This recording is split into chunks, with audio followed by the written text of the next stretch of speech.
This week's episode of Trek Geeks is brought to you by Fansets, the place for amazing pin collectibles.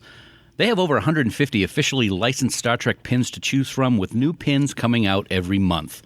See all the pins and collectibles they have to offer at fansets.com, and stay tuned for this week's special Trek Geeks discount code. Fansets. We are Star Trek. This is Robert O'Reilly, Chancellor Garon, on Star Trek, The Next Generation and Deep Space Nine, and you are listening to the biggest little podcast this side of the Alpha Quadrant. It's the Trek Geeks podcast with Dan Davidson and Bill Smith. Glory to you and your house.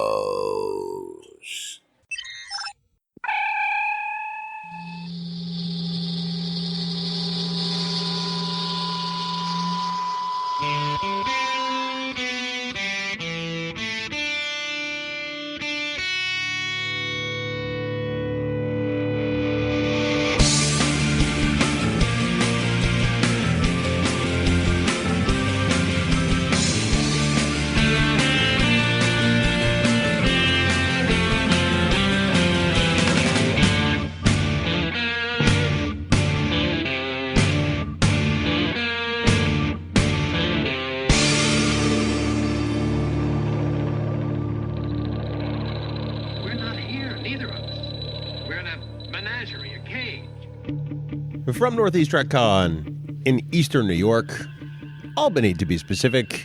It's the biggest little show this side of the Alpha Quadrant, your independent Star Trek podcast? This is a Star Trek podcast. Last time I checked. Yeah, and your independent Star Trek podcast. Greetings, everyone. Welcome to Trek Geeks. I'm your co-host, Bill Smith. It's so great to be here. We are on site at this fabulous Star Trek convention, and by we, of course, I do mean my co-host and I. He is better than any alarm clock on the planet, let me tell you this. If you need to wake up in the middle of the night, he's your guy. And if you listen all the way through the outtake, you'll probably get some insight into that. But he's the largely unmutable Dan Davidson. And Dan, welcome to Albany.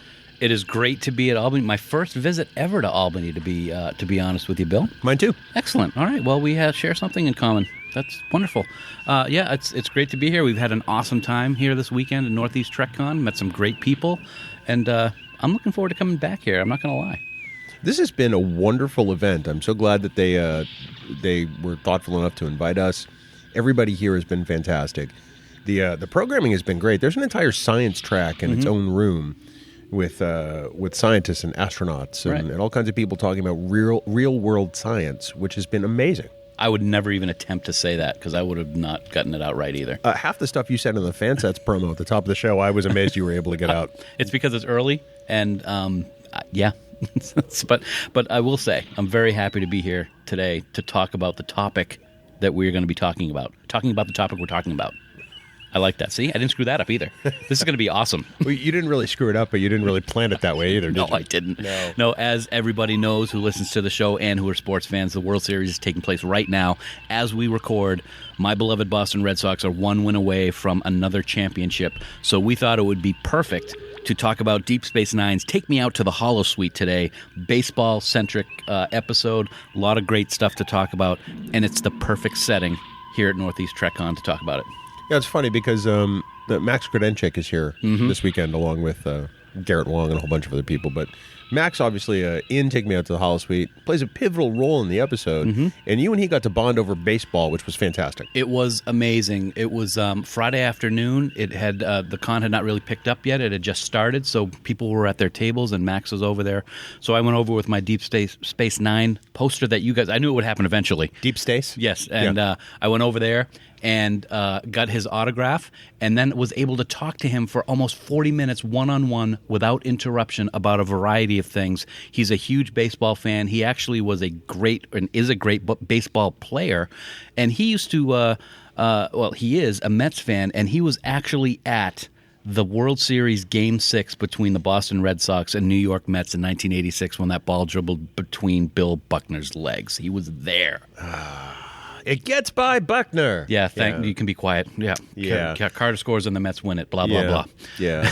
I remember it well, Yes. unfortunately. It was 32 years ago, but I remember it like it was 32 years ago. Yeah, exactly. He was fantastic to talk to, a great guy, as are all the cast members that we've had the chance to talk to here this weekend. But Take Me Out to the Holosuite is a fun episode. I actually mentioned the Fancy Dan that Esri did to Nicole DeBoer yesterday when I talked to her, so that was kind of cool. So I'm looking forward to the discussion. You are a fancy Dan. I meant to introduce you that way, but I haven't had enough coffee. I apologize. And you were woken up several times. Really? By who? No idea.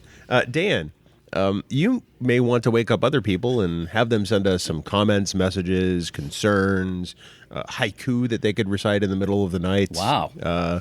How might they get those messages to us, Munfer? Well, it is so easy to get in touch with us. Just head right on over to trekgeeks.com/contact, and there you will find a variety of ways to get in touch with Bill, with me, or both of us at the very same time. You can leave us a voicemail, you can Skype chat us, you can fill out the contact form and type out a personalized message, or you can just click on the big blue button on the right side of the website and leave us a message with your very own voice using SpeakPipe. Or somebody else's voice. That would, wow. So, yeah, anyway, can I do the rest of the spot? Yeah, okay. Okay, thank you. Don't forget also the place to be on Facebook these days is the official Trek Geeks Facebook group, Camp Kittimer. Bring your Trek talk and your Trek pics as well as your Trek love over to the site and join about 1,100 other friends to talk about all things Trek. Also, every Friday, it is the Friday Commute Celebration where Bill and I will do our weekly lip sync, especially for our campers. To join the group, just head on over to facebook.com/groups/Camp Kittimer and be ready to take part in a truly wonderful social experience. And as we say every week, we can't thank our wonderful admins enough. Heather, Jackie, and Dan, thank you so much for all the amazing work you do running the camp. But please remember that any comments or messages that you leave us in any of these places may be used in a future episode. That actually sounded really cool. I liked live. it. I liked that. I've never been in the same room while you've done that well. This is the third time only that we've recorded face-to-face. It is, and it's not something I want to repeat very often because that means we've probably, had to travel somewhere together. Sorry. I would also like to point out that neither Heather, Jackie, nor Dan have ever woken me up in the middle of the night. So they are already light years ahead of you.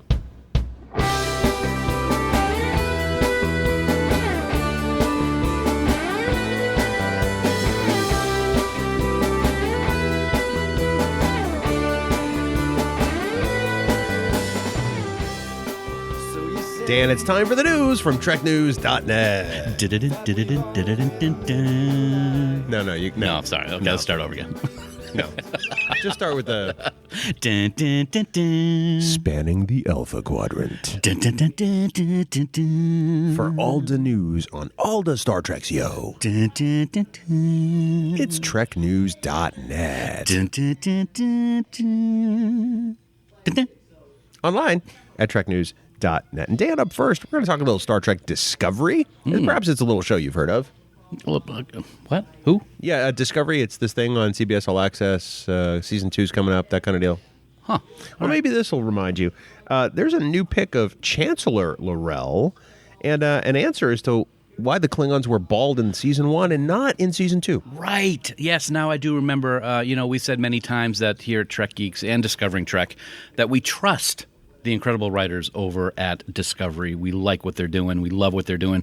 Things got explained a little bit, and at New York Comic-Con, Mary Chieffo explained that during the time period of Season 1 and in times of war, the Klingons shaved their heads and let it grow back in times of peace by telling the story of how Kahless cut his own hair off to create the first batleth when battling his brother Molor.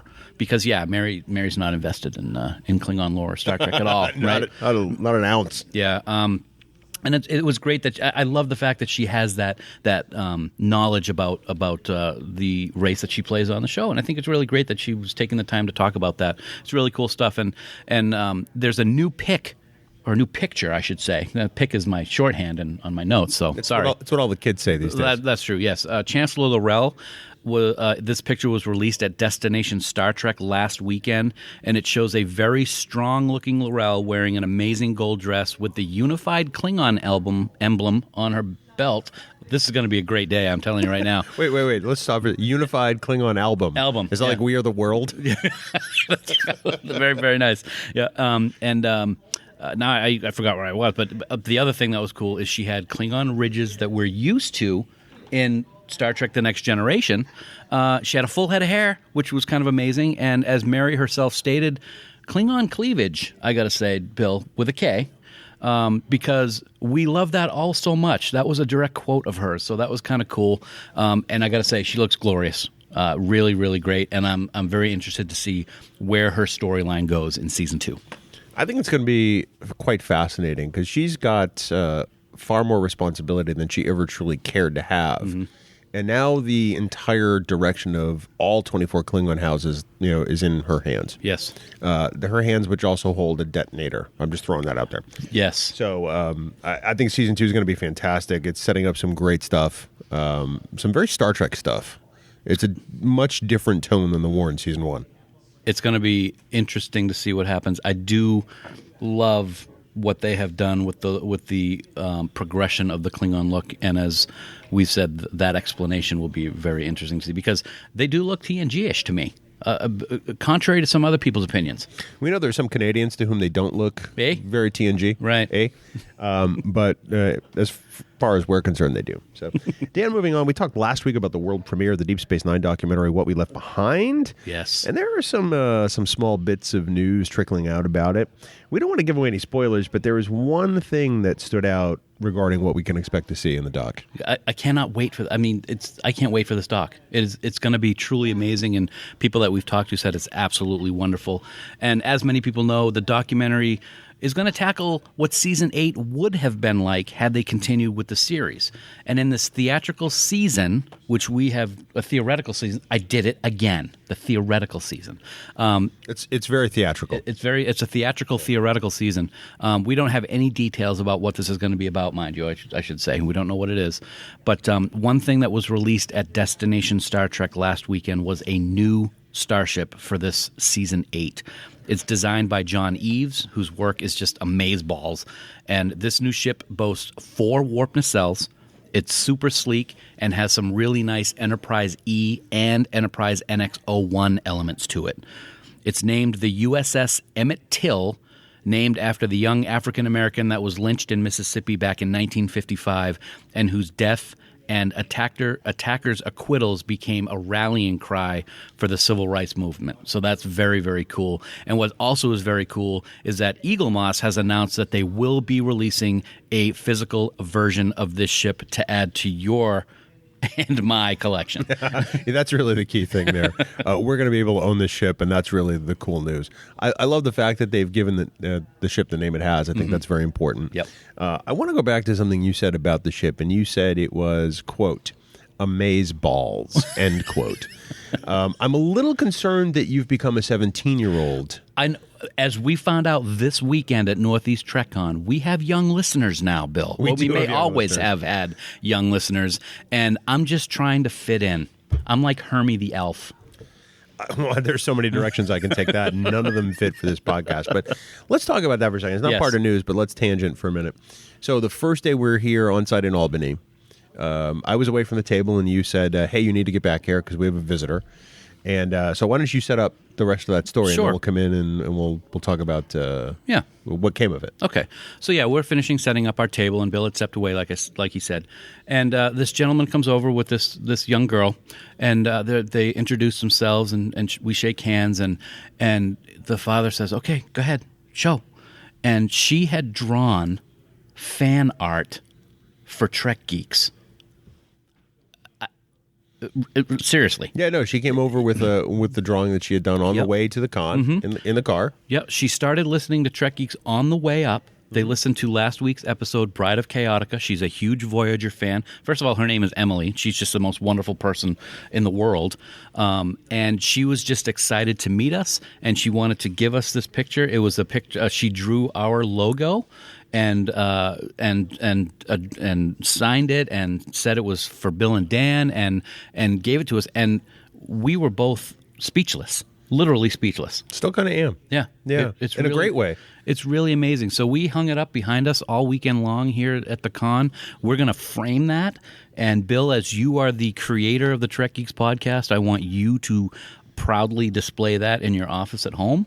And we can't be more happy with meeting these people who listen to us on a weekly basis, just talk about Star Trek because we love it so much. And it's a little scary that we could be influencing young people. Phil. Yeah, I don't think we ever anticipated that we could actually have influence on young humans. Yeah, it's really amazing. Or really any species. But so you gave Emily a task. I did. You gave her homework. Yes. And you asked her to think of what episode she would want us to talk about on Trek Geeks. Mm-hmm. And then she came back to us an hour later. I mean, right. you told her to think about it, let us know, take some time. Yeah, she took about 45 minutes. Right. I'd say, 45 minutes to an hour. And she came back with what episode? Well, she loves The Killing Game, as do we. Mm-hmm. And so in Emily's honor, coming up at some point in our broadcasts, we are going to deep dive into The Killing Game. It should be a great discussion. And the other piece of homework that we gave her, and I believe you actually gave her this task, Bill, I did. was she has to watch The Killing Game again, and then she has to go to our website and click on that big blue button over on the right-hand side and send us a voice message using SpeakPipe about why she likes The Killing Game and why she wanted us to talk about it. So that's going to be cool. Yeah, it's going to be really cool. Looking forward to it, and I look forward to hearing her perspective on it because it's. I'm sure we each have different reasons why we like it, which we'll go into ad nauseum on the podcast. Right. But it's going to be great to have her perspective. So special guest geek for a voicemail message. I think that's fantastic. Absolutely. And we can't thank her dad, Mike, for introducing us to her. And Emily, you were fantastic to talk to. And thank you for listening. And we welcome you to the Star Trek family because it's a lot of fun. And more importantly, keep watching Trek. Absolutely. You know? Yep. It was one of the highlights of our weekend by far, and I can't wait to hang that up in my home. As soon as I do, I'm going to post a photo of it online. Beautiful. Awesome. Dan, lastly, in other Star Trek news, there have been hints at a possible animated series for a while, and now it's no longer just a rumor. It is not a rumor. Just this week, CBS All Access announced that they have ordered 2 seasons of a new half-hour animated comedy series called Star Trek Lower Decks. This show will be developed by Rick and Morty writer Mike McMahon. Mike Mahan? The man. He's the man. Anyway, the series will focus on the support crew serving on one of Starfleet's least important ships. Very, very interesting. It's going to be produced by CBS Animation Productions, CBS Television Studios' new animation arm, along with Alex Kurtzman's Secret Hideout and Roddenberry Entertainment. Very interesting there. Kurtzman and Heather Caden will executive produce the series, along with Roddenberry Entertainment's Rod Roddenberry and Trevor Roth, as well as Katie Krentz. So very interesting news. We will see what happens with a comedic animated series about the least important starship in Starfleet. Now, I have to say, no starship is the least important in Starfleet. You don't know that, though. They're all important, Bill. You don't know that. So maybe the USS Bill Smith isn't important. Yeah, the USS Trek Geeks. Yeah. This kind of strikes me as the Orville, the animated series. Because isn't the Orville like one of the least important ships in that universe? I don't know. I haven't watched it. Spoiler alert, it is. Okay. The guy was nobody's first choice to be captain, you know? So these are people who peeled potatoes on the least important ship in the Federation, and comedy ensues. Yeah. So the USS Spud. yeah. This kind of sounds a lot like the Orville. I'm just saying. Okay. I really have no opinion. It could be great. It could not be great. No. I'm going to wait and see because I don't know what it's going to be yet. Right. And I wish everybody would adopt that mindset. We will see what happens. We've been skeptical of things in the past, and they've turned out to be great, and other things have turned out to not be great. So, well, more importantly, we've been skeptical of things in the past, and we've been wrong. Exactly. We can say that because we're grown-ups, or we're past the age of majority. Let's put it that way. So we're going to wait and see. It could be great. I guess it all depends. Right. I'm more psyched for the Picard series than I necessarily am an animated series that's comedic. I can agree with that. Who knows? Once that first trailer comes out, though, We'll see what happens. I'll say one thing. It was fun to watch social media after that announcement.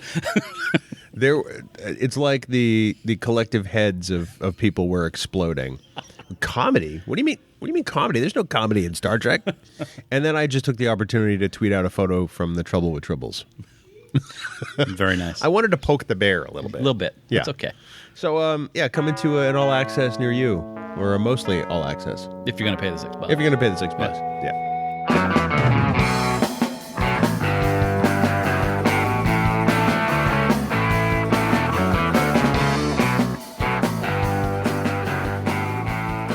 So, Bill, as this episode drops, we are just about to turn the calendar to November, and you know what that means, buddy?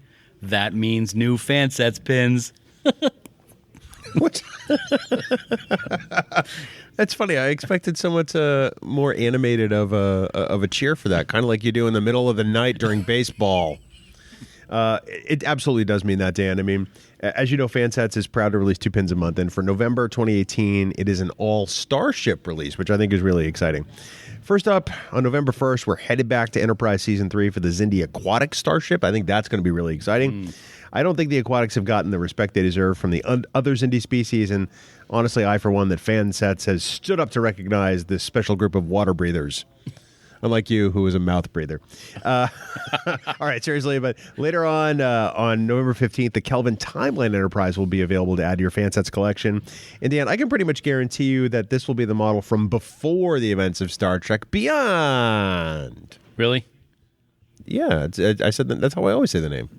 No, it would be... Never mind. Yeah. Okay, well, yeah. In all honesty, I've been waiting for the Kelvin Enterprise for a long time, and I cannot wait to get my little grubby grubbies on it. It's going to be fantastic. Love it. I know. Grubby. I'm sorry. Let's unpack this for a second. Young listeners. Grubby grubbies? Grubby grubby. You never heard that phrase before? No. All right, well, let's get back to the spot. In addition to the 2 new releases, we are very happy to say that as a special bonus for our Trek Geek listeners, if you want to receive 15% off your entire order at fansets.com this week, just head right on over to fansets.com and enter the code word SOLOK at checkout. That's SOLOK. That's our favorite Vulcan from this week's episode, Take Me Out to the Holosuite. You want to use all caps with no spaces, and you'll get 15% off your entire order. This code is going to be available until midnight on Monday, November 5th, so don't delay. Fansets is pinpoint accuracy, and we thank our friends at Fansets for sponsoring this week's episode. Dan, as the World Series churns on, we stop to consider probably the most baseball-centric episode of Star Trek, and that is Deep Space Nine's Season 7 outing, Take Me Out to the Holosuites. It's a fitting episode for this week. It's a great episode with comedic elements along the lines of, say, Trouble with Tribbles or, even Bride of Chaotica, which is very lighthearted, which we did last week. But Holosuite definitely is one that just kind of makes you smile. Very much so. And as we talked about the last time, we talked about a comedic episode or one that doesn't really follow any type of arc that's going on. It's a great break from something that's going on. With the Dominion War taking place, it's really great to have something like this to relax and enjoy instead of the tenseness of the Jem'Hadar and the Founders and the Vorta and you. So it's really great that we have this week to talk about, and that they had this in Season 7 to break up the monotony. And it's definitely deep within the bowels of this war, because the reason that Solok's ship is at DS9 is because they need repairs from all of the fighting on the front lines that they've been doing, which Solok definitely lets Sisko know about. This is one of the things that Deep Space Nine did really well.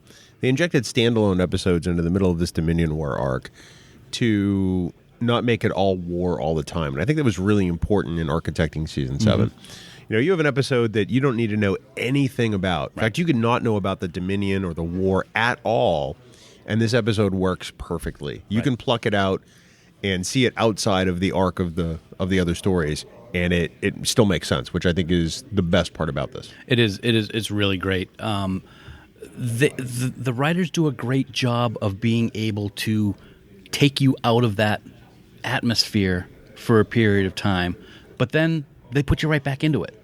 And I don't mean that in a negative way. I just mean it in a way that it works with something that goes on. I will say one thing, Bill. This is completely off topic of what we were just talking about. But as we were doing notes this week, do you know how many times I wrote that the starship name was the Tacuvma? Tacuvma. Instead of the Tacumbra, which it was. So these names just, they play with your mind, man. They really do. And I just wanted to put that out there right away. Tacuvma. Careless. We say that as Brandon Shemutala walks by. I think he thinks we're calling him. Hi, Brandon. Don't interrupt the podcast, man. There's magic happening over here. So why don't you walk us through how this whole game starts? Because to say this is a rivalry is a bit of an understatement, but it tells us something about Benjamin Sisko, which we'll talk about after you talk about the genesis of this. Well, what happens is Captain Solok shows up at Deep Space Nine, the captain of the USS Tacubra, and he needs repairs. And he walks into Sisko's office and is smug and is kind of a jerk face. Like you? Yeah. And as he's finishing up with what he needs for repairs of the starship, and as he's goading Sisko the entire time, and Sisko, you can see the veins in his forehead popping out and his blood pressure is just going through the roof, he says, oh, by the way, I also want use of a holosuite because I have this game that I want to play, an Earth game. And Sisko says, what kind of game is that?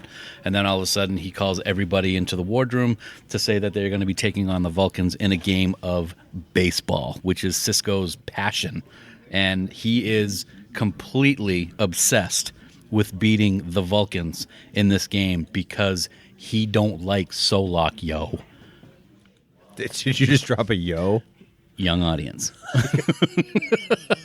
I'm a little concerned that now you have this as a focus that we're going to be programming for Y7. Wait a second. TV ratings. For all the news on all the Star Treks, yo? That's different. That's because I'm different. I'm totally street. Okay. I mean, just look at me, right? So with Solok, we've kind of an interesting Vulcan, and I know that this is something that's really bothered you in the past because he is a Vulcan that seems like he holds a grudge. Oh, I think he holds more than a grudge. I think he's just a Okay, well, let's bleep that one. It's amazing.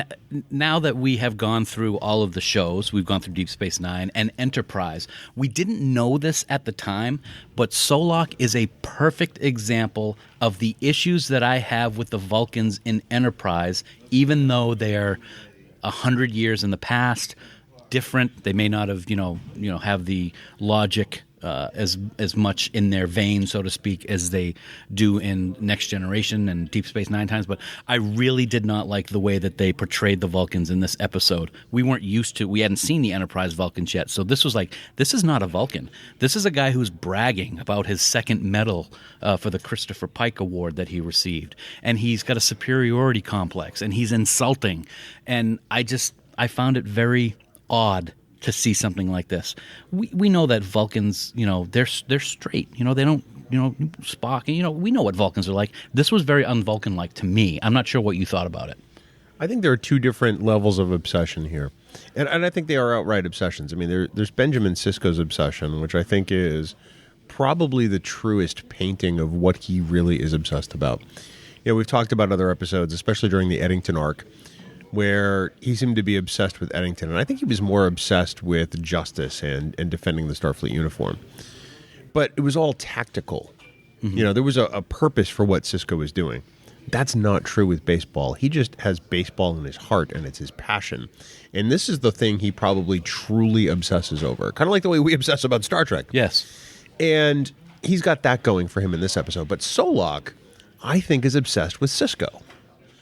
And I think that he demonstrates that just to tweak him and to prod him and to sort of escalate that situation with Sisko. And I agree, that's very un-Vulcan. Yep. Vulcans don't hold grudges. Vulcans don't engage in those type of things because they're not logical. Right. I think it obviously all started from the encounter that they had at the bar back when Ben was at the academy. How many papers did Ben say that Solok wrote about that event? Like 7? Yeah, or something like that. Yeah. That's definite obsession. And it's very unlike what we're used to seeing with the Vulcans. Now, I think it works to make it more of a comedic arc to the episode if you want to step back a little bit and not just be so focused or obsessed with how the Vulcans look in this episode. So I'm not going to be like Sisko or Solok. I'm going to step back. But Congratulations. Thank you very much. But yeah, it was interesting to see. I really did appreciate that story that Ben told and the way he told it. He wanted to take that bat and just like smash through his furniture and everything in his quarters when he was telling Cassidy about what had happened between the two. I thought that was very interesting. And when you talk about the obsession that Ben has with baseball and beating Solok, it's amazing how he changes when he's on the holodeck. He is so, you never see him running and chewing gum like that and hooting and hollering and having a great time and using the vernacular and the slang of baseball from the 20th century. And as I'm sure we're going to get into later on, how he treats members of the crew when he's had enough because his obsession is so powerful and he knows that he's going to get beat if he doesn't do something. Yeah, no, I agree with that. I think that, going back to Solok for a second, I think that Sisko needed a foil. Sisko needed somebody to have a conflict with. And I think it makes it slightly more interesting if it's an alien. Mm-hmm. And really, the Vulcans are going to be the only species that work with that because it's not like Tellarites are going to play baseball. I mean, they may have had fingers in Enterprise, but normally they don't. And I think if they make it just another human Starfleet officer, it doesn't make the conflict anywhere near as interesting. Mm-hmm. So, okay, let's make it a ship full of Vulcans. All right, we've seen that in Star Trek before. Yep. Let's make it Vulcans who play baseball. Okay, that doesn't really make sense, but all right, let's go with it for a minute. Yeah. An entire senior staff that likes, we use like for want of a better word, that likes playing baseball. Yeah. A little outside the realm of possibility, but I understand what Ron Moore was trying to do. Mm-hmm. He was trying to make it a little more Star Trek-ish, to take baseball and transplant it into the future and say this isn't just something that humans would be interested in playing. There's probably other alien species that would as well. Mm-hmm. I mean, forget the Pike City Pioneers. I mean, people are probably playing baseball on starships in the holodeck, and I guess that kind of makes sense. Yep. So it's still weird to see an all-Vulcan baseball team. Although I did like the fact that their uniforms had Vulcan script for their names as opposed to just, English, which was great. And it took me the longest time to understand that they were called the Logicians. That blows my mind because, it's on the scoreboard, for God's sake. I never noticed it. Really? Yeah, never noticed it, yeah. And one thing, you mentioned this a second ago, the Vulcans, for being, IDIC and everything, they're really isolationists when you think about it. The Intrepid in TOS was an all-Vulcan starship. This ship is an all-Vulcan starship. And as Ben pointed out, well, if you don't like it, you can go take your starship to the all-Vulcan starbase about 50 light years away. Yeah, that's something I don't really quite understand. Because, in Enterprise, we have the Vulcan Defense Force or whatever it's called. And VDF. VDF. And at some point, we know that we presume they integrate with Starfleet because there is an all-Vulcan starship, the Intrepid. And I don't understand why there's still an all-Vulcan starship in the 24th century. I don't get it. It makes no sense to me. It makes you wonder, are there all Tellarite ships? Right. Are there all Andorian ships? Maybe the Shran was an all-Andorian ship in Discovery. That could have been. Huh. But if we're all Jeff about that. one big happy fleet, why do the Vulcans have their own starships? Exactly. Because they're jerks. Wow. Wow. Well, Solok is anyway. Maybe that's why it's all Vulcan. Nobody else would serve with him because he's a big wanker. Well, nobody aside from 1,000 other Vulcans. Yeah, well, that's what I mean. Yeah. To put them all in the same boat. Yeah. Literally. I see what you did there. Wow, that was pretty good. Thank you. So it's safe to say that the baseball abilities of the Deep Space Nine senior staff are, what's a good word here? Let me come up with one.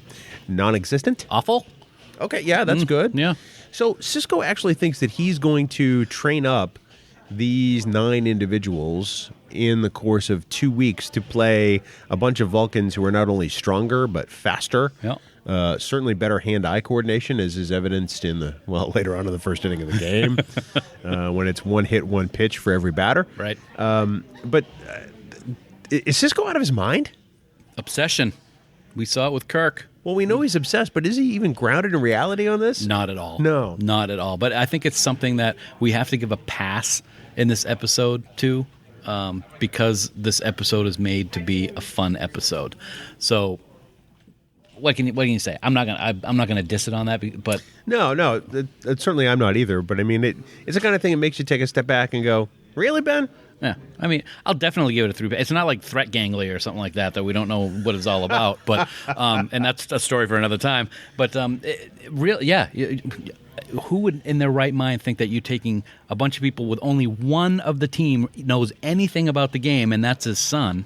Even the other humans know nothing about baseball. Yeah. Bashir and O'Brien haven't a clue. He doesn't even know what bases loaded is. He says it wrong. I mean, it's hysterical. Bases crowded.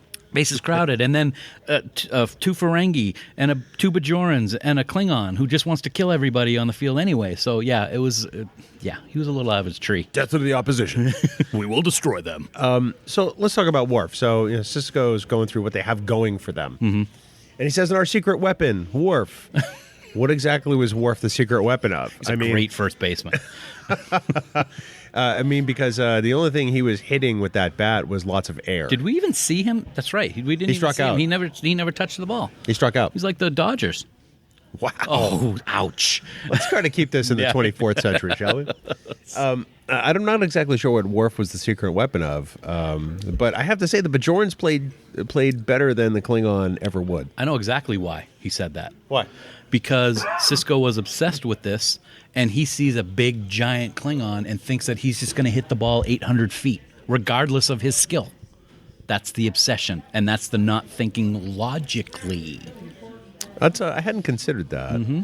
You would think that with as good as Worf is with shooting view screens and using his batleth to stab other Klingons, he might have been able to figure out how to put a bat on a ball. No. I'm just saying. He's like Jobu in Major League. Major League, yeah. Yeah, or not Jobu, because Jobu's the god, but Pedro Serrano. Pedro Serrano, thank you. Yeah. Yep, he hit curveball. Yeah, well, and of course, Michael Dorn gets to play the baseball player in Far Beyond the Stars. Right. Which is great, too. That's kind of funny. Yeah. Kind of ironic. It is, yeah. So if you were drafting people on your theoretical baseball team in the 24th century, which of the Deep Space Nine crew would you pick first? Oh, I'd pick Ben. Okay. And I'd pick Jake. Okay. Well, for obvious reasons, because they know baseball. Let's say about the other ones. And, assuming that at some point there's going to be a last kid picked, because normally that was you and me. But yes. Which one of the non-baseball playing people would you draft for your team first in your theoretical grudge match against a Vulcan captain? Odo. Why Odo? Because Odo we talk about obsession. I think Odo would be obsessed with making sure he learns the game, and he would be in the holodeck practicing by himself for however many hours until he needs to regenerate. He gets a task, and he sets his mind to being successful with that task. And he could probably shapeshift into David Ortiz or something, and it would be awesome. So wait, he could look like David Ortiz, but he would play like doesn't he get Dan Davidson? Doesn't he get? Hey, doesn't he get the skill of the thing he shifts into? Well, only if he's a bird. If he's a bird. if he decides to shapeshift into Batman, is he going to become a crime fighter? That's right. Well, I would still pick Odo first, though, because I think that he would try his best, and I think he would be successful at it. I really do think he would be. That would be my first choice. What about you? I'm going to go with Dr. Julian Bashir. Okay, genetically enhanced Dr. Bashir? Genetic engineering. Because I think that he would pick up the game faster, and he might actually do better than some of the other It's a good pick. officers. I like it. That's my theory. I mean, I could be wrong, but there's also a reason I was the last kid picked every time in gym class, because I'm not exactly an athlete. I don't believe that for a second. It's funny, the entire time we're sitting here, Adam's sitting to our left, and buddy, this is how the sausage is made. It's something you don't want to see all the time. Oh, you can speak up. That's fine. This is as entertaining as it gets. No. It's much better to listen to after it's edited, I assure you. This is why we don't video podcast. Yeah. We have faces for podcasts, yes, and not necessarily the voices. So you're a big baseball fan. Yep. What do you think of this as a baseball game? It's not the best. No, not at all. There's a lot of Errors, baseball. There's a lot of things in this that just don't work from a pure baseball perspective. But it's not meant to be a pure baseball perspective type episode.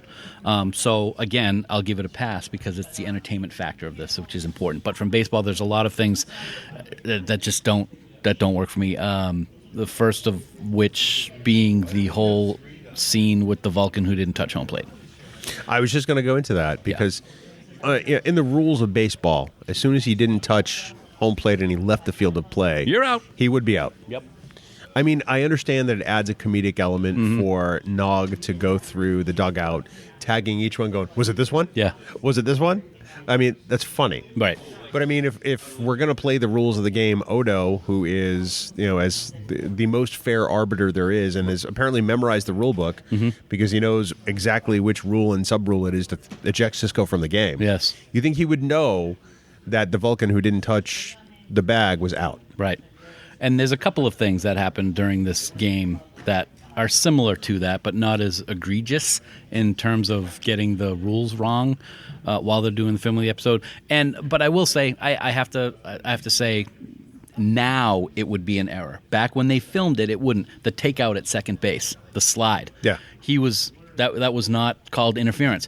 In today's rule book, it would be interference. So I'm looking at it today instead of in the late '90s, where then it would have been a good slide. Even though it was a bad slide. Well, they could have changed the rules after that. Exactly. Again. Right. Well, that's true. Because Major League Baseball is often want to do that. That's true. Yeah, they want to get rid of the shift. Anyway.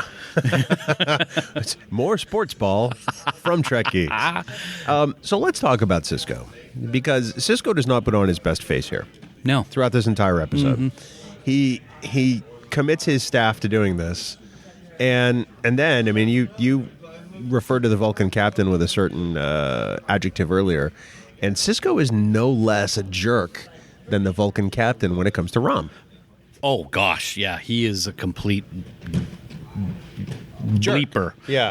When it comes to Rom, and that shows his inability to have an open mind and keep things straight in his head with what's going on. He's so obsessed with Solok, and he sees somebody who's struggling with the game, and it's not that he gives him any, positive reinforcement. No, he just is off the team. I mean, that's just completely nuts. I mean, he can't. He's already lost O'Brien from playing. And here's another thing. We'll get back to the whole Rom thing in a second. Sisko never does anything. He's just the manager. Why isn't he playing? Why isn't Solok playing? They could have manager players back in the day. With Sisko so obsessed with baseball, I would have thought that he would have been in the game. Well, maybe that was part of their gentleman's agreement, which we didn't necessarily have insight into. Maybe they said, well, the two of us is, probably the best baseball players aren't going to play, but our staff will. Who knows? I don't know, sir. I don't know, sir. I think that. I love the scene later on where Sisko actually has the moral character to apologize to Rom because he absolutely owes Rom that apology 100%. I think not only does he owe the apology to Rom, I think he owes it to everybody who was out there giving it their all to do what they could to help him with this obsession. Yes. He embarrassed Rom. He embarrassed himself. And it did show a lot of gravitas for him to come back and apologize. And I also think that the scene before his apology, when everybody was at Quark's talking about how they were going to quit the team if Captain Sisko didn't fix the situation, shows how incredible this crew is with one another and how much they consider themselves family. Well, and they stood up for somebody who wasn't a part of the Deep Space Nine crew necessarily. They stood up for a Ferengi barback. Right. Is essentially what we're talking about. They stood up for the right thing, and that's in the finest tradition of Starfleet. It's in the finest tradition of Star Trek, too. It absolutely is. Absolutely. So let's talk about some things you may or may not have known about this episode, Dan. Okay, Bill. Would you be surprised to learn that the Deep Space Niners only commit 4 errors in this game? That is surprising because there's some... Well, it is surprising because we also get to watch them at practice where it's just awful. The entire series of of scenes with Rom with the pop fly. I got it, and then it's behind him, and then he's trying to throw. That's hysterical, but and you think that's that's not part of the game. So I'm thinking that's an error, but it's not. Only 4 errors in the game is quite interesting. Also in the box score, would you be surprised to learn that the Deep Space Niners actually managed to have 7 hits? Yes, that's incredible as well. I'm going to call BS on that. Who would have gotten those hits? Maybe Julian. Kira was on base. Kira was on base. Yeah. Julian possibly. Yep. Because of the whole genetically engineered thing. True. But other than that, I have no idea. Well, was this National League or American League? Did Jake bat? Great question. I'm going to hope that by the future, we will have done away with the designated hitter. Oh, a DH non-fan. I think it's unnecessary. The game is baseball. Pitchers are baseball players. They should be forced to bat. Okay. So, again, more sports ball, but that's not what we're trying to do. Right. 7 hits. Yeah. Good Lord. Now, would you also be surprised to learn, Dan, that this episode of Deep Space Nine is based on an episode of the TV series Fame that was written by Ira Stephen Bear? I'm going to live forever. I want to learn how to fly. Hi. Hi. It's a 4th season episode of Fame called The Old Ball Game. Huh. And I think it's kind of funny that Ron Moore took something that Ira had done and adapted it for Star Trek in a very Star Trek way. Because, of course, Michael Piller was a huge baseball fan. Yes, absolutely. Yep. Forget the fact that baseball allegedly died out, that we learned in season 1. Pike City Pioneers, though. Hello. Well, that's later, though. That's true. Came back. But I think it's interesting that there are those ties to this episode to something else that Ira worked on. I had no idea. Yeah. Is that all you got? That's all I got. That was insightful. I do like it's interesting to see that when you have somebody who's doing a show and they have a passion that they will somehow work it in. It's like we were working on like a hospital drama, but yet we brought a Star Trek element into an episode. Yeah. It's not any real different than that. So, the guy could be bleeding to death and we're asking for a medical scanner. Right? Is that person you? I'm not going to answer that question. Okay. Yeah, you're not going to dignify that with a remark? No.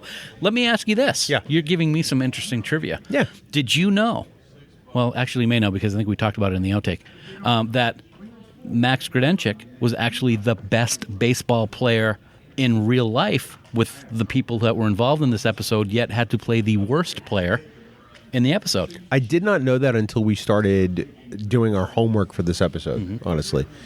Because I love the way Rom wears his baseball glove. Backwards? Backwards. On the wrong hand? It's very Trek Geeks-like. Everything's backwards with Rom. And as Moogie, and as kind of manufactured as it is, I do love the bunt scene. I'm not going to lie. Yeah. I mean, it's I get it. It's supposed to be fun. It's supposed to be the ending of the episode. It's supposed to create the nice heroic moment that you didn't think was going to happen. Right. But as soon as you see him leaning over trying to figure out what the bench is trying to tell him with the bat in the right position, he's laying down a bunt. Yep. Even if he doesn't intend to. Right. And even though he doesn't run right away, he still gets down the first base line. And we've seen Rom run or walk. And it's kind of interesting to see that he does get down that line. Yeah, no, I'm not going to lie. That's a little amazing. I think maybe it was like a 30-foot baseline instead of 90 feet. I'm not sure. Well, Vulcans aren't very fast. Oh, no, wait, they are. They are. They're very fast. And Vulcans aren't very strong. No, they're strong. Strike two, buddy. Anything else? No, I'm going to quit while I'm ahead. So Max was the best baseball player, and we talked about the people on the team that were good in the Holosuite episode. And Nana seemed to be one who had it all together. She was playing second base or short, I forget. But we saw her on base a couple times. According to the Deep Space Nine companion book, she was actually the worst player in real life. Really? Yeah, that's interesting. Well, I guess that says something about how great an actress Nana is. Oh, like we needed to be told that. Because I believed it. And I think we've established that I'm not that bright. That is a concrete foundation part of the Trek Geeks podcast. Yeah. The other thing that's cool about this is the only time in Star Trek history that we hear the anthem for the United Federation of Planets. I want to know what the words are. Me too. Okay. Adam, you got anything? Nothing. He's looking it up. Okay. Yeah, of course he is. That's. I feel like we now have our own intern on the show. That's this great. weekend. Coffee. Adam the intern. Yeah, he brought donuts. He did. I mean, so we kind of have to give him intern status. Great job, intern. Great job. I forgot where I was going with That's this. right. I want to bring up something that I know you want to talk about. Oh, let's do And it. it's a great topic, and it's one of the things that sometimes can get under your skin, but at other times, maybe not. Kira's uniform, Bill. Okay. Okay. So obviously, we know that Kira's name, Kira, is actually her family name, and Nerys is her given name at birth. Correct? Correct. So in the scene after Sisko cuts Nog from the team, apparently there are lyrics. Wow. Adam the intern just actually pulled up the lyrics to the Federation anthem. That's fantastic. In the scene where Sisko kicks Rom off the team, they're all wearing their practice jerseys. Right. They all have their name on them. Mm-hmm. And Bashir's says Bashir, and Worf's says Worf, and O'Brien's says O'Brien, and Kira's says Nerys. Mm-hmm. So hers is the only jersey with her given name on there, her first name. What really is her first name? Right. Later on in the game, she has two different jerseys. One that has two different Niners uniform jerseys. One that says Nerys, and then they fixed the continuity error. And later on in the same game, she's wearing one that says Kira. Here's what I'm going to say happened, because we don't like continuity errors. No. So it's quite possible. This year in Major League Baseball, there was a weekend where they allowed players to have anything on their jersey that they wanted. They could have any name, any nickname. And that's what happened. Kira looked it up in the rule book. She goes, oh, I can have whatever uniform I want. I'm going to do one better, though, Captain Sisko. I'm going to switch my uniform jersey in the middle of the game because I can, because I'm the second in command of the station. Ha! You're such a fanboy apologist. You just say they got it wrong. So let's just be honest. Okay. They blew it. Continuity error. They blew it. It happens. It doesn't take away from the enjoyment of the episode. Not at But all. watching it, I don't know why I didn't notice it, 20 plus years ago, but it was the first thing I saw when I watched it just the other day. I'm like, oh! Now, trivia. You know the answer to this. Okay. But in all the years you and I have known each other, this is the very first episode of Star Trek we've ever watched together, and it just happened 48 hours ago. Yep. First time. 25-year friendship, almost 4 years of doing podcasts about Star Trek episodes, and this is the first time we actually sat down and watched it. And as with my sports enthusiasm, I think you can say that my enthusiasm for this is kind of up there, too. I think that's probably the most politically correct way to put it. I'm a little concerned that you seem to laugh at 140 decibels at just about everything. I do. But only when people are trying to hear things, which I think is the most interesting part of it. I'm a happy guy. You laugh at all the right points. I will say that. Yes. I mean, I can't fault you for that because Every time I look to my left. Shut up. I hate you so much. I really do. But no, I thought it was actually fun to watch an episode together. I don't know how often we'll do that. I think it'd be actually quite fun because now I know that I need to tone it down for you. So it will still be fun. Well, it's not that you necessarily have to tone it down, but like everything, let's just say the things you do are sometimes larger than life. How's that? Well, I am kind of a large guy. I'm no Bichet, but Well, you mean tall, right? Right, exactly. Yeah. That's exactly what I mean. Yep. No, it's good to know that you approach Star Trek with the same zeal that you approach, I don't know, cheering for baseball in the middle of the night. It's interesting that you say that because I was thinking about this last night about what we were going to be talking about here and my enthusiasm for what you witnessed last night when we were watching the Red Sox. There is only one thing that is higher on my list that I love more than my Patriots and Red Sox, and it's Star Trek. So you get those two things together. And I'm talking about entertainment. I'm not talking about like real life stuff like my wife because she's right there at the top. But nice save. Thank you. But for entertainment, Star Trek, Patriots, and Red Sox. So you've seen both of them. You've seen one of them on a weekly basis, but now you've been witness to the second one. You're one of the most animated laughers I've ever seen, and when you start that laugh, it's probably at a deafening level. When you find something truly that funny, and you practically tip over in whatever chair you're in. It's very hilarious. I have to thank my father for that because he's a kicker. When he's laughing, he's like kicking and banging the floor with his feet and banging the armchair of the chair when he's laughing. I inherited that, and I'm not ashamed to say it. Yes, you did. One last little factoid about this episode. Worf throws left-handed, but bats right-handed. But Michael Dorn himself is a lefty. I thought it was weird the way he threw from first base. Yeah, it was. It was very odd, wasn't it? Yeah. It was increasingly I wonder if that was done purposefully or not. I think it was probably for the shot. True. I think they wanted something that looked better compositionally. Yep. And who cares where the ball landed up because we didn't see it. Right. That's true. I mean, they could just always cut that to another thing. That's true. So let's wrap before we talk about our final thoughts on this episode. Let's talk about Odo. Because could there be a better umpire? No. He is so awesome in this role. One of my favorite parts of this episode, and it's one of the quickest, is when Kira's walking, or Nerys, depending on what you want to say. Yeah. Is when she's walking past his office and his doors are closed and he's practicing being an umpire. That is why one of the reasons why I would pick him as a player. He's determined. He's practicing. I love it. I thought it was great. Well, but then you pointed out something to me that I never noticed about his practicing the moves. Mm-hmm. And what was that? When he calls safe, he does it backwards. He goes from the outside in instead of from the inside out when he calls safe. And that would be J.G. Hertzler and Bob O'Reilly, I'm thinking. Yeah, anytime you hear something that volume in a room, it's usually J.G. and Bob. Oh, they're funny. We'll have to go talk to him. But yeah, he literally goes backwards. I never once noticed it. The You're Out, I think, was fantastic. Yes. Yeah, You're Out is great. And I didn't notice it until this week when I watched it, before we watched it together, because I watched it a few times. And yeah, I'm like, backwards safe sign. That's kind of cool. He does do a safe sign correctly once, but all the other times he does the quick inwards move. Interesting. So as you think about this episode in the grand scheme, and we often talk about the pantheon of Star Trek, as this sort of mythical great hall of amazing entertainment. Where do you place this episode among the more lighter fare in the Star Trek universe? I think it's right up there. I don't think it's the top. I mean, we've got a piece of the action and Trouble with Tribbles and Bride of Chaotica, which we did last week, was a very fun episode. I'd have to think of all the other fun ones, and there are other ones that are fun, but I'd definitely put it in the top 10 and possibly the top 5 once I get that entire list together. It's a fun episode. There's nothing in this episode that is tense. No. Even the obsession with Solok and Solok's obsession with Ben, it's not tense. Even when he's in his quarters telling Cassidy about what happened, it's not tense. It's just recollection and something that he doesn't like. So there's nothing about this episode to get you on edge or make you nervous. You don't care who wins the game because you know that the humans are going to lose or the Niners. So yeah, I'd put it right up there as a definite one of the best fun ones.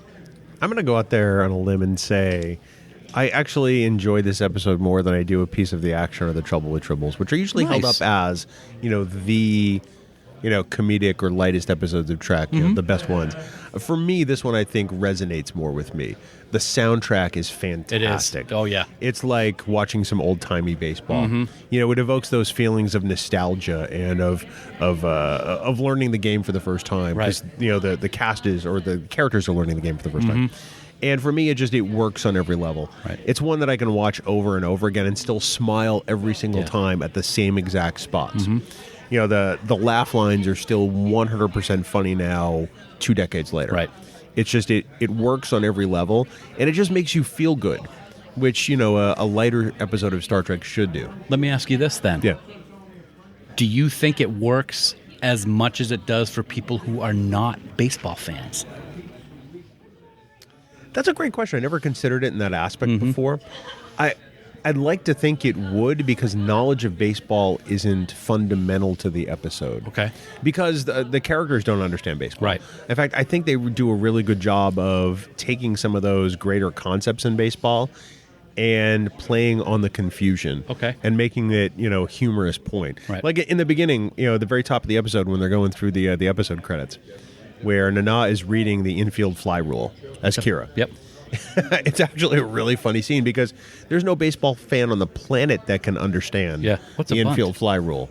Yeah. And at the end they go, "Oh, that makes sense." And it's one of the most sublime laugh lines in the whole episode, but it works.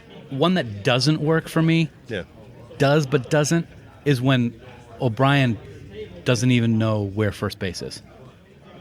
When he's going to be the first base coach and he goes, "Where's first base again?" Okay, really? Well, Worf thought you could have a runner at home. I mean, that's right. So I mean, I really can't fault him for that. Because it's got to all seem like learning a foreign language to some extent. Yeah, but Worf is just a big dumb Klingon, man. Dude, he's their secret weapon. Come on. We will destroy them. Find him and kill him. Well, I'm a little concerned about Worf in this episode. He seems like he's holding back a lot of hostility and aggression. Wants to just start, taking mechliths to people right and left, Wow. I'm thinking. I could be wrong. That's all right. So, Dan, last thoughts as we wrap up. Take me out to the Holosuite during this World Series week. It's a definite see it. I'm going to give a spoiler alert for the next episode that we do of See It or Skip It, or 2 episodes from now when we do season 7. It is a fun, enjoyable, heartwarming episode that at the end really shows you the relationship that the captain has with his crew and staff. Even though he screws up, he realizes it, he makes it right, and it shows why this cast of the show and this crew of the space station is my favorite. It's one of those things where could I picture any other crew from any other series doing something like this? And I really can't. No, not at all. I can't see Kirk playing baseball with his crew in any part of that era. Right. I can't see Picard lining up a baseball game with the crew of the Enterprise D. It might be cricket. I don't see Janeway doing it with her senior staff in the Delta Quadrant. Right. I certainly don't see Archer doing it. It'd be more water polo. Yes. So, if I think about it, this is really the only cast of characters with which this works, and I think it works exceedingly well. Yeah. I think it's fun. If you're looking for an hour of Star Trek that you can enjoy and not have to worry about high drama or whether or not you know everything about the Dominion War, this episode certainly is at the top of the list as far as nice distractions. Here's one thing I want to point out. I'm sorry I didn't say it earlier. One thing that I did not like about this episode. I'm sorry you didn't say it earlier, too. That time is really gone. All right, sorry. No, go ahead. I'm like you. I don't like what the crew did to Solok at the end of the episode at Quarks. I thought it was beneath them. And I understand why they did it, but they could have taken the upper road. I just didn't think it was them. Well, come on. In the spirit of baseball, what team that wasn't essentially mocked and treated the way Solok treated the humans isn't going to endure a little trash But talking? the spirit of baseball by people that don't understand baseball, so they wouldn't understand the spirit of baseball either. No, but they understand their captain, Well, that's true. and That's they true. understand the rivalry, and they also understand that Solok isn't being very Vulcan. Yes. And Okay. I don't mind them trying to get under his skin a little because he spent the whole time getting under theirs. Well, if there's anything that you know, Bill, it's how to get under people's skin, so I appreciate the comment. Wow. Wow. I don't know where to take that other than to say, Dan, we are exceedingly lucky to be fortunate enough to have the music of 5-Year Mission on every single episode of the Trek Geeks podcast. Without them, this show would not sound anywhere near as good as it does, particularly because we'd only have to rely on hearing your voice in addition to mine. And that's sleep-inducing. Isn't that right, Adam, the intern?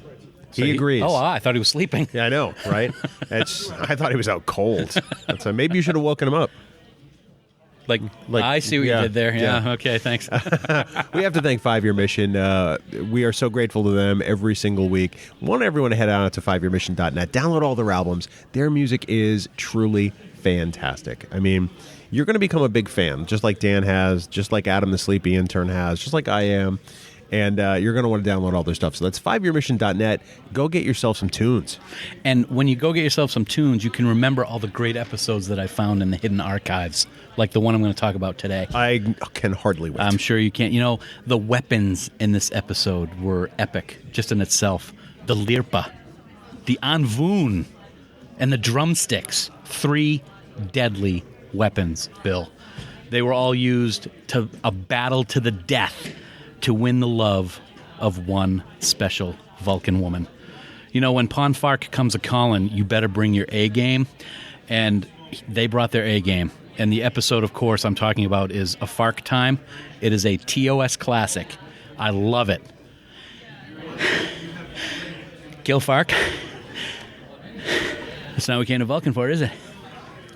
3. So 3. Let me see if I get this straight. 1, you tripled up on the Farkism. Triple play, baby. A triple is very rare in baseball, very rare in Trek Geeks. Mm-hmm. 2, why do you want to kill Fark? I think we need to unpack this a little bit. I didn't write the episode. I found it in the hidden archives. So where exactly do these hidden archives exist? They're hidden. It's like that room of requirement in Harry Potter. You only get to it when you need it. And we'll talk about that next week on Potter Geeks. No. You're into. Okay, No. sorry. Considering I'm not really a Harry Potter fan. Okay. I'll explain it to you off air. It's in deuterium processing. Yeah, that's where it is. Where the hell were we? Oh, yeah, fiveyearmission.net. Dan's horrible triple Farkism aside, please become a big fan. Dan, as I lost where I was, next week we're going to welcome back a dear friend to talk about a brand new project, and I'm excited. I can't wait. Oh, yeah. Dear friend, a great friend. It's certainly going to be a great discussion, Bill. Joining us next week for his unprecedented 9th visit to Trek Geeks will be Vic Mignogna to discuss an incredible project that we are honored to play a very small part in. These are the Voyages. Star Trek The Original Series audiobook is coming very soon, and Vic has gathered an amazing amount of talent to lend their voices on this amazing historical look back at the making of the original series. We're sure he's got some awesome and incredible stories from many of the folks who've been involved in this project, and we're going to hear some of those stories next week on Trek Geeks, your independent Star Trek podcast. You know, there's a big microphone in front of you. You want to dial that back a little bit so you don't deafen people. Red Sox, Star Trek, remember the level? Yeah. Yeah. It's hard to believe that Vic has already been on 8 times, going to be in 9th. With one more, he gets egg roll. Excellent. Yeah. Do I get egg roll? No, you don't get anything. Okay. But that's next week on an all-new Trek Geeks. Can't wait. And looking forward to that audiobook, even though your voice is on it. Dan, for more great Star Trek discussion, we want everyone to check out the Tricorder Transmissions online at thetricordertransmissions.com. So many great podcasts. They got another podcast coming out. Another one. We found that out this weekend. It was an incredible surprise. Yeah, we met Polyester, and she's going to be launching a podcast called Sober Treks, which I think is fantastic. Yep. It's all about addiction and recovery vis-a-vis the Star Trek universe. It's going to be awesome. I'm looking forward to it. Yep. They have so many different and interesting shows on Tricorder. We think everybody should check them out. Guaranteed that you're going to find something that resonates with you. Did you just say trek them out? No. I thought you did. That was pretty cool. If it was a mistake, awesome. If it wasn't, awesome. I didn't actually say that. Okay, I might have just misheard you then. Yeah. Sorry. Yeah. So, a tangent. I'm looking over at Jeffrey Combs' booth, and somebody put up a Boston Red Sox B on top of it. I don't know if he's going to like that or not. I'm thinking that could have been Hertzler that did that. I'll go check it out. Yeah. I'll talk to JG. Yeah, let's do that. All right. And of course, for all the news on all the Star Trek CO, please visit our dear friends at TrekNews.net. Also from Boston. I want to point that out. I like that. Yeah. Dan, for now, this has been episode 157 of the Trek Geeks podcast. We do hope you all live long and prosper. No player shall at any time make contact with the coconut in any manner. The prescribed penalty for the violation is immediate ejection from the game. Rule number 4.06, subsection A, paragraph 4. Look it up, but do it from the stands. You're gone! Music for Trek Geeks is provided by 5 Year Mission. They are writing one song for each episode of the original series. Download their music at 5yearmission.net. Trek Geeks, a Star Trek podcast, is a production of Coconut Media Works, executive producer Bill Smith. For even more Star Trek discussion, check out Discovering Trek, a Star Trek Discovery companion, available on Apple Podcasts, Spotify, and discoveringtrek.com. Bing bong. How'd you sleep last night? I hate your guts. So the World Series is on. It's game 4. Boston Red Sox. So apologies to everybody for the sports ball talk. Game 4, Boston Red Sox visiting the Los Angeles Dodgers. We're here in Albany, New York at Northeast Trek Con. And you are, is it safe to say you're a rabid Red Sox fan? If I had been bitten with something by rabies 5 times. Yes. I would like to make that happen. I'm pretty sure you suffer from rabies. You just haven't been diagnosed. Am I foaming at the mouth? Yes, actually. Yeah. So I'm dead asleep because we're sharing a hotel room as we usually do. And in the middle of the night, I hear this. And I was trying to be as quiet as possible. Which, let me tell you, is an utter fallacy. Yes, as the Red Sox had been losing 4-0 in the bottom of the 6th inning, they came back to tie it, and then they took the lead, and so that's when I started clapping. So I woke Bill up. I was very happy, but That was the first Yes, time. the first time. Yeah. And then when they blew the game open in the ninth inning, I cheered, thinking that Bill was still awake watching the game with me silently. I didn't bother to look because I was, concentrating on the television. And evidently, as I found out this morning, he was dead asleep again. Now, your version of cheer and humanity's version of cheer are two wildly different things. Most people would go, yeah, and you did this. Holy that was amazing! and Bill's muting himself a little bit, actually, too. Yeah. You don't want to watch sports with me because I get very, very excited. Very excited. Again, massive understatement. So, I've got a lot of bass to my voice today. It's here we are. It's before the con, Sunday morning, here in Albany. It's been a great convention so far. It has been, but Bill, you are all about that bass. About that bass. No trouble. Just get out. Sorry. Just get out. Yeah, it has been a fantastic con this weekend. Find a new ride home. What? Yeah, I'm driving. I don't care. Find a new ride home. Yeah, it has been fantastic. We've met a lot of awesome people. The people that are putting on Northeast TrekCon are absolutely wonderful. We could not be more excited to be here as our first official quote-unquote vendor here at the con, as we're doing our raffle here this weekend to benefit the American Cancer Society, and we're going to probably post the winner to that later on today on social media for those people who were here and entered it. It's been pretty cool.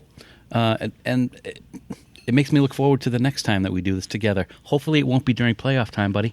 I can tell you this right now. If it is, we're getting two separate rooms. I don't think that's going to matter because I can yell as loud as I want. I'll probably wake you up anyway. I will be in a different hotel because that's not happening again. Well, All I can say is thank God we're going home tonight. yes. And if they win tonight, I will probably hear you from my house 7 miles away. I would not be at all surprised. I will be stopping at the store after I drop you off or after you leave to get some champagne just in case, as I usually do as tradition with the 13 or 14 championships that Boston has had since 2001. So, yeah, I'm pretty happy. You know what else is pretty cool? A completely different topic, but about Northeast TrekCon. Well, before we get to that thought, what I was going to follow that up with, if they don't win tonight, I won't be able to deal with you at work tomorrow. What are you talking about if they don't win tonight? What blasphemer? It's a possibility, isn't it? It is a possibility, yes. But all right, so Northeast TrekCon. Northeast TrekCon, as people know, we had a great contest on Twitter before the con, and two wonderful people won passes to the convention. Well, one wonderful person and Adam. True. Yeah. True, that is true. One, Kim came by and saw us, and she was fantastic. Very happy to be here. Great cosplay. It was great to meet her. And then Adam. So anyway, as we get ready to record, and we're doing this and joking because Adam is actually sitting off to our left and enjoying the conversation here. And we got to say seriously, we can't be happier to have met him. He's been fantastic. He stopped by several times to say hi because obviously he has nothing better to do. But we're really happy. He's from New York. He obviously has nothing. He's wearing a to do. Mets sweatshirt right now. Well, I mean, I can't give him crap for that. No, no, I don't mean to be. Because it's not like it's a Giants sweatshirt. Oh, wait, you're a Giants fan too? Oh, sorry. Oh, I'm really sorry. Yeah. More sports ball talk straight from Trek Geeks. And then Ken Tripp over in the distance. Oh, that Ken. Yeah, that wacky Ken Tripp from Standard Orbit. It's, I got to listen to his podcast someday. I listen to it quite often, thank you. But you would think you would listen to it because our dear friend Haley Stoddard is also on it. I jest. Have you listened to it? I kid. I have, of course. Lately? Probably 3 weeks ago was the last time I listened to one. I have to catch it up. That's fair. Yeah. So was it an episode she was on? Oh, I'll always listen to Haley. Yeah. I'm glad you're getting her name right this week. Haley, what? Holly Haley, yeah. So what else is going on? I'm sorry, are we recording? Is this on? Hello? No, it's been a great weekend. I'm looking forward to getting home. Miss the wife, not gonna lie. Miss the puppies. And I'm sick of you, so it's a good reason. 3 good reasons to get home, right? I have no response to that. You'll be able to sleep tonight, right? Yes. There you go. I'll call you if they win. How's that? No, my phone will be in Do Not Disturb mode. You won't get me. I'll drive over and knock on the door. Nope. All right. Nope. All right. And if they lose, I'm going to come knock on your door and go, Sucker! So, wow. All right. Anything Star Trek related we want to talk about before we get started? Oh, this is a Star Trek podcast? It's the Red Sox podcast with Bill Smith and Dan Davidson. Talking Fenway. Maybe CBS will buy that name from us, too. There you go. Yeah. All right, you ready? I'm ready. All right, jerk.